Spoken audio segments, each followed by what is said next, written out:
Hello my good people, welcome to this channel. My name is Mamba and this is Talanda Stadium installation of shield flag, and I want to take you through. You see the massive progress that has been done by China Roads the Bridge Corporation. Let's start from this point. The shield flag be installed on the curtain walls of Talanda Stadium. The inspiration came from Masai land, and China Roads and Bridge Corporation, they have tried their best to complete the installation of this shield flag as soon as possible.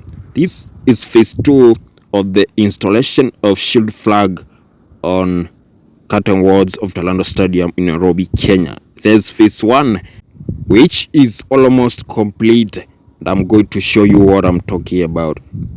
Observe the height of these machines be used on this construction site. The height is insane. You can see everywhere machines are at work, men are at work.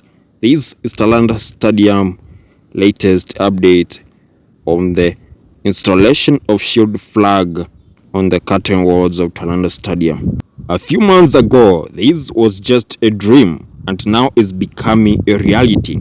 Kenya is going to host AFCON 2027, and Talanda Stadium, with a city capacity of 60,000 spectators, is one of the stadiums that are going to host AFCON 2027 in Kenya. You can clearly see the progress of the curtain walls, but I'm so much interested by showing you what is being done on the shield flag installation. You can see the progress of the parking. Everything around the main stadium is still going on. This shield flag will not only give Talanda Stadium a unique identity, but also make Talanda Stadium more beautiful from outside.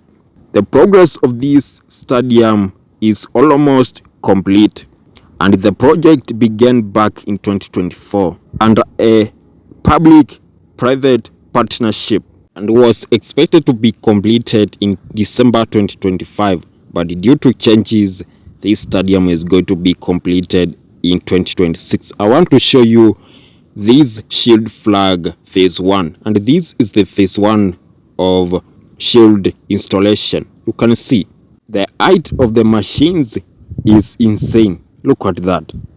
Just see for yourself and observe keenly what I'm talking about. The phase 1 of this shield installation. Look, just a small percentage and we say phase 1 is complete. You can see men at work from that point. You can see someone over there try to do something. What are your thoughts about the shield installation on Talanda Stadium?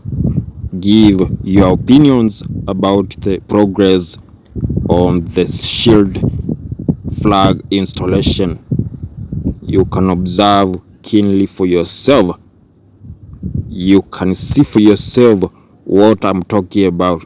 Only a small percentage remaining, and we say phase 1 of this installation of shield flag is complete. You can see clearly for yourself.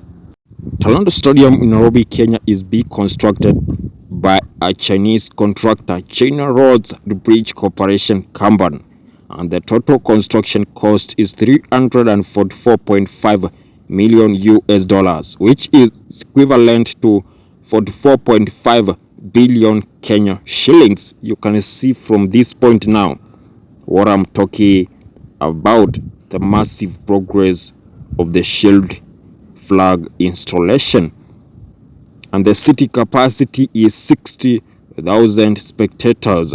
And the exterior of the Talanda Stadium, the inspiration came from Masai land, which will give Talanda Stadium a unique identity. And Talanda Stadium is going to host AFCON 2027, Africa Cup of Nations 2027, among other stadiums in Kenya and East Africa.